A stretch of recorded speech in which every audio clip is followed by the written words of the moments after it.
Damnations Sight is a debut full-length album from MAGES Terror. This is a Brisbane, Australia-based quartet, and it features, it's kind of the main project of the fellow from Portal Elogium, and you might know him from another kind of extreme late 80s style thrash metal band, Vomitor, which has more of a death metal affect to what they do. There is black metal in MAGES Terror. There's a little bit of various other styles that were a little bit more amorphous in the late 80s, and so they take it back there. They take on kind of a rasped vocal. I think the fellow from Pestilence, Stillborn, is the vocalist here, and he has a very distinct rasping style. They use effects on all throughout this thing, so it's got this evil thrash metal feeling to it. That's how I would describe it. It's got this arcane side to it, but there's a sinister intent to everything they do.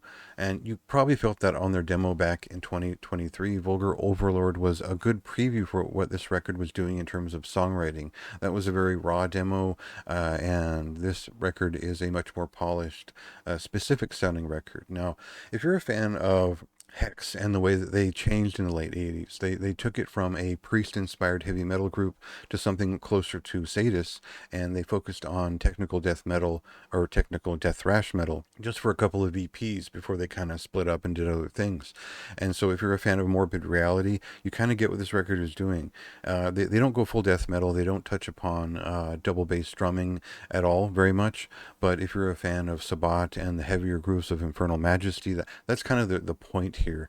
But that doesn't mean you're not getting any Slayer, any Voivod, any Venom, and certainly there's some Creator on this record as too.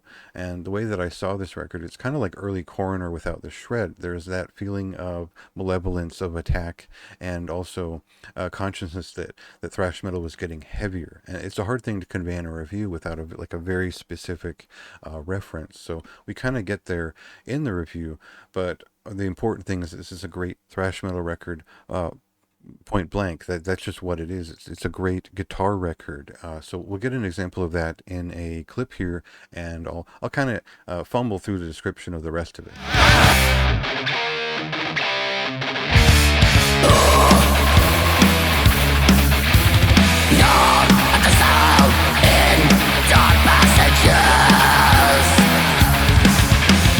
So there's certainly riffs on this record. They're snaking, they're sinister, they're kind of crawling through, they're attacking it.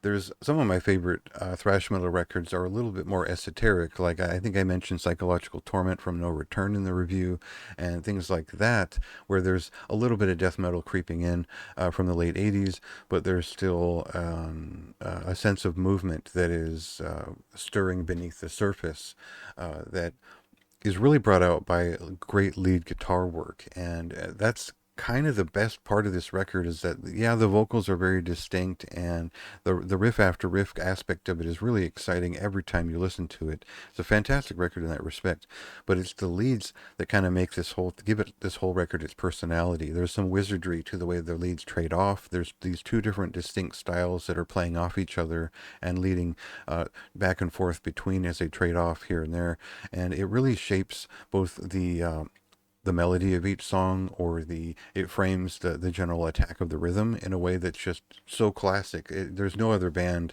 that I can think of that's done it quite this well, other than maybe like Sovereign earlier this year.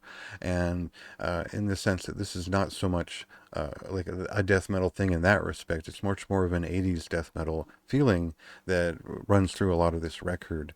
And you might see it as black metal because the vocals are more rasped, but as a fan of death thrash, there's still that kind of riff after riff attack here that is never quite so blunt that I might compare it to like Sepultura, but there's still that sense that these are great guitarists and that they're basically kind of stunting all over this record. They're really just showing off what they can do. It's a lot, it's a 35-minute record, and it feels like it's 45.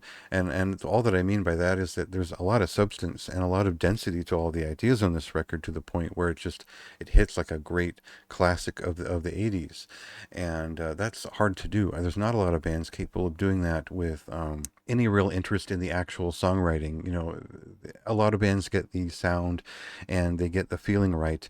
They don't necessarily get the songs right, and that's kind of what sent this one over the edge for me is that it's just like every song is great. All of these are catchy songs, and that they really nail their own kind of personae in these quick 35 minutes or so. So for me, that's a very high recommendation. This is a well above average record, and it's one that is, I'd probably say, in the top one or two of the month so far as I dig through everything.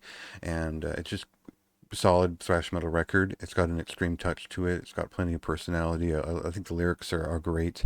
So check it out for yourself. A lot of enthusiasm for this one on my side. It is the best album of the week, and this July 12th here on Friday. And check it out for yourself. And go ahead and read my review for more, maybe a more coherent run through of why this record is as great as it is. So check it out.